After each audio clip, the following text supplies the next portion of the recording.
A Commodore 64? In a laptop? Obscene.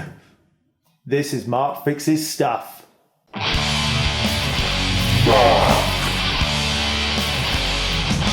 Fix's stuff.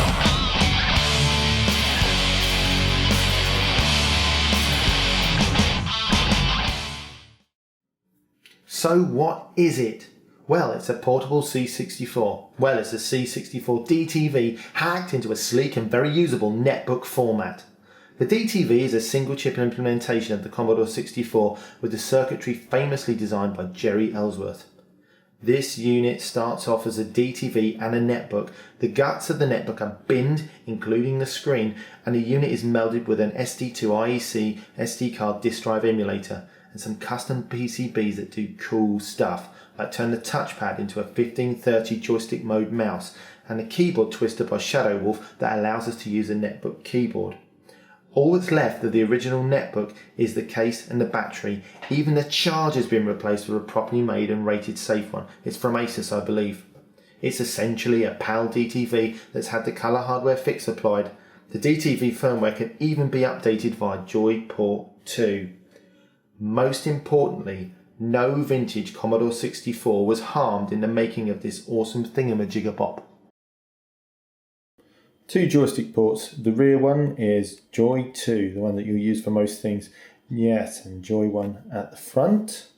The SD2IEC, where you can load your D64 disk images or your .prg files. And we also have the reset and disk swap buttons.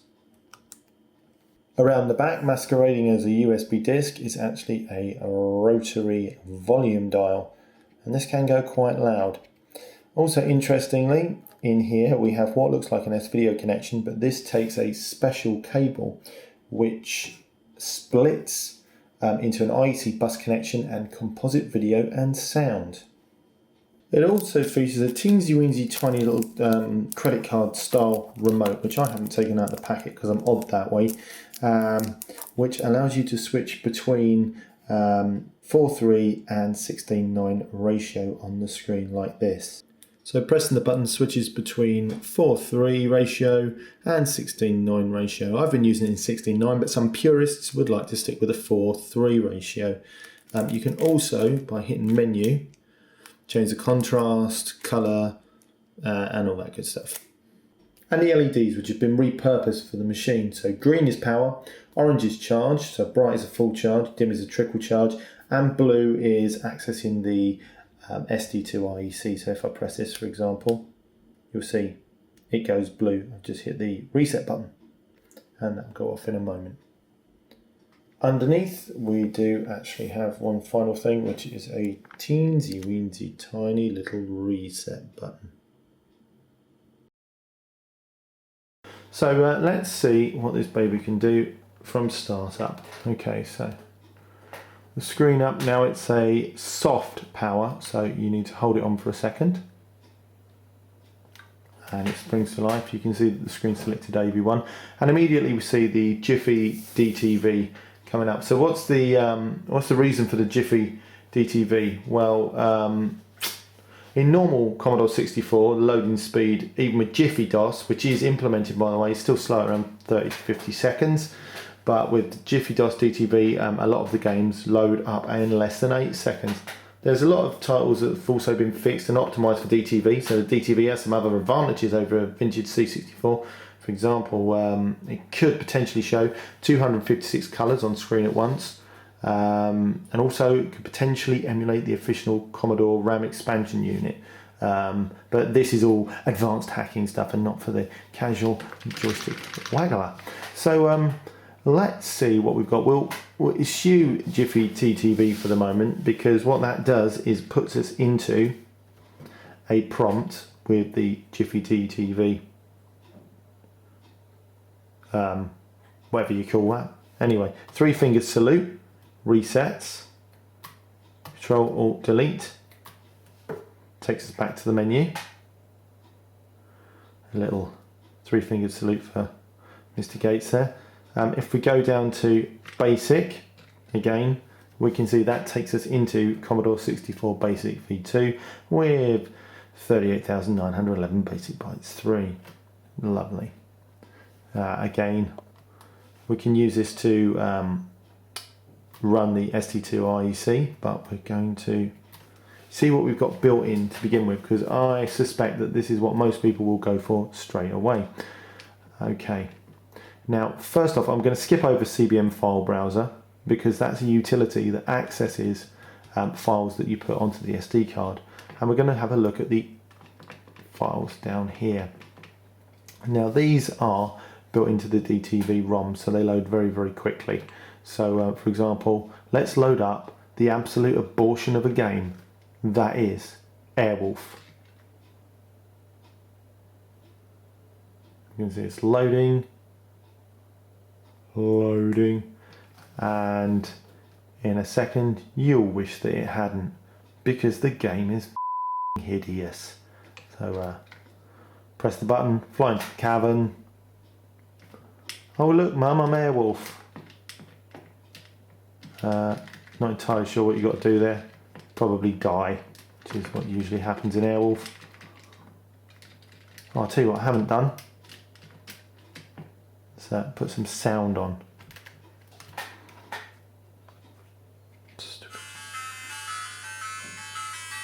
Do do do do. The best thing about this game is the sound, actually. Do do do do do do do do. This game is pants. This is utter shocking. But you know, I don't even know what to do. And guess what? I don't care. Three-fingered salute time. Right, so you've got Airwolf. Some other notable games here. Bomb Jack, Bubble Bobble. Let's stick a bit of Bubble Bobble on, because it's a classic, as we all know and love. Hope the screen's in focus. Yeah, it looks like it is. So yeah, I really love this machine, to be honest. It's really, really cool. I don't have to get a TV out of the loft to play Commodore 64 stuff. So, here we go. Press A or B to play.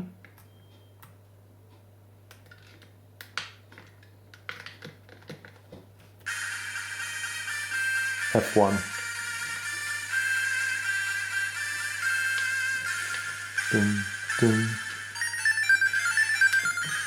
And it's just like being at Bubble Bobble on an actual Commodore 64. Don't waste your time watching me being and there's a few other bits and bobs down here. As you can see, there's quite a lot. Creatures 2, which is awesome. Dizzy, which will annoy the crap out of people. I'm actually surprised at how many games are on there, and I wonder about how the DTV licensing works with that. But you know, there they are. Right, so let's switch our attention to the CBM file browser. Now those of you that use SD2 IECs will know that this is a really, really handy utility for allowing you to browse the contents of your SD card rather than using DOS commands, which can be a pain. So straight in there, looking at directories. So if we go to C64, D64 directory, go down to something along the lines of, I don't know, W, what's under W?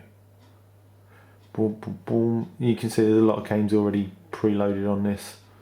I have no idea what to pick. What's this? Whiz. Go to the D64 file and load the prog. Excuse me, got a bit of cough here. Hotline. So a lot of these D64s are cracked in order to work with this hardware, as you know. A trainer, not interested in that, just skip straight past.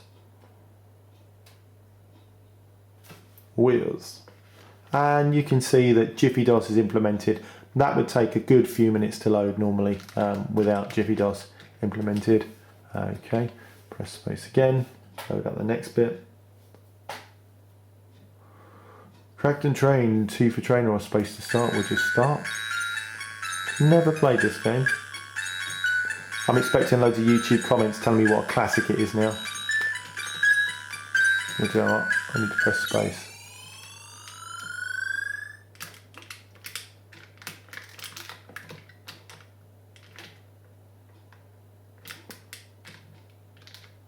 Actually don't know what I'm doing. Walking around, bumping into shitheads. Bit like shopping in Tesco's. Look, they've got specials. Specials, fruit and veg. Excuse me, do you know what the colour TVs are, mate? Hello? Yeah, I'm talking to you. Has disappeared. Anyway, enough of that. Right, what else have we got here? Lots of cool stuff. But one of the crowning glories of this wonderful little machine is being able to play Arkanoid with either a joystick or an emulated mouse on the trackpad. However, as I'm going to show you now as a demonstration of the screen and the stereo speakers, you're going to find out that I actually suck at Arkanoid. And not just suck, I suck hard. Okay, just to make you aware that any bowing that you might see around the top of the screen here is actually lens distortion from the camera. It's perfectly straight in real life. So let's start up Arkanoid.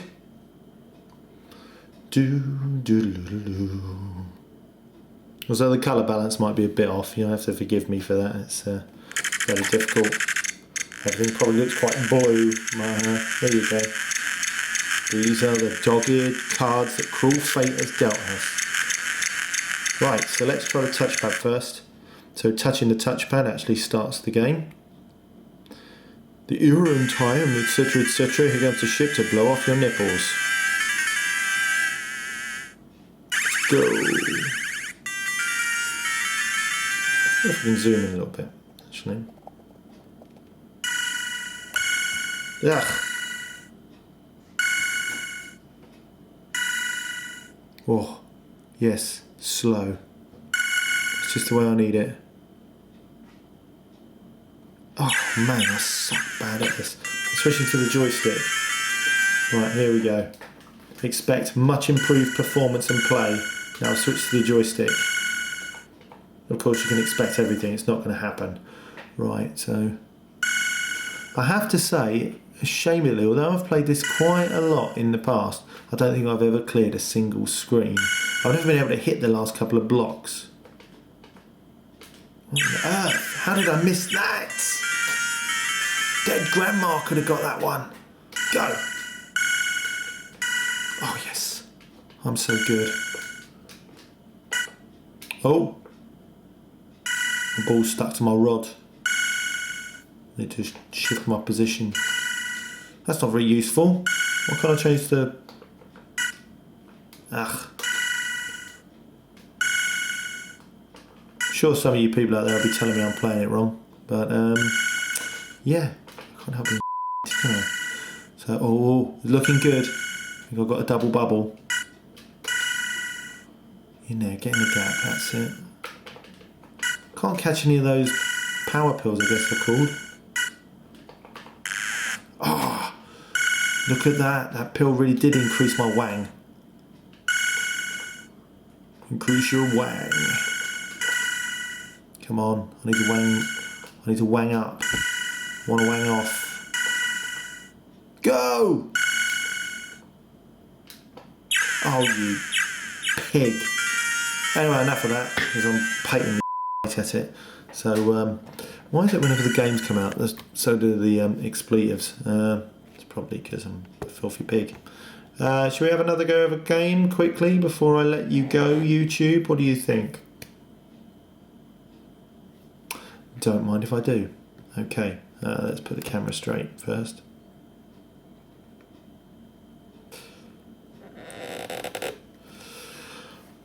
What should we play? Let's have a quick look. Let's move that forward a bit. So we just got a lovely screen. Let's see. Choplifter. That's frustratingly stupid. I do love the Commodore 64. I do jest.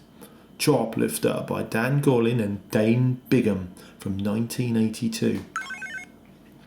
First sortie. Can't remember what to do. Oh, I'm firing anyway. So, how do you turn around? I've got to pick people up or something, haven't I? Or shoot people. Oh! How do you turn turn around for God's sake. Oh. Top joystick button turns you around. Where's the little dude gone? Come on, little dude. Oh! Not only did I crash, I took him out with me.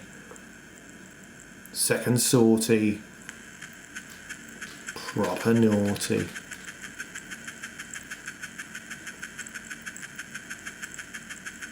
We can take some of these enemies out. Right, come on, jump in. Come on, dopey. Oh, there's a tank coming.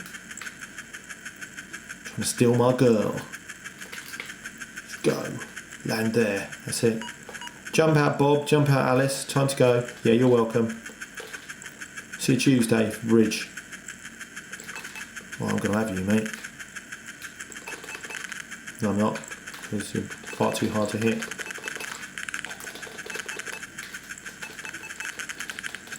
Whoa! Taxing me now. Oh no, both of the oh. You know, some sort of MiG fighter is trying to do me at the ring piece. Get a nice bit of a close up here. Bit of a close up. I fail. Anyway, a few little factoids about the unit. So it's a CDTV DTV PAL, 7-inch TFT, 480 by 234 pixel, infrared remote.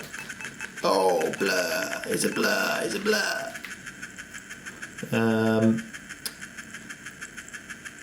You can connect other IEC devices to it. SD2 IEC is built in. Got disk swap, reset button, all that good stuff. 1800 milliamp hour battery. Oh, the power supply switch that'll work worldwide, which is quite handy to know for all you people abroad who aren't British. Do you know I'm actually playing this through the video camera? Oh man! This is the end. This is the end. And this really is the end. This is Mark from Mark Fixes Stuff signing out. If you want some more details about this awesome little machine, then click the link down there. Please subscribe to my channel to get your fix. It's about here. Yep, click here. And yeah, very, very cool. What a cool machine. Let's power it off. Beauty. What a lovely, lovely bit of kit. Very, very, very impressed. Would like to own it, but it is not mine. So this is Mark from Mark Fixes Stuff signing out and saying subscribe to get your fix. Bye.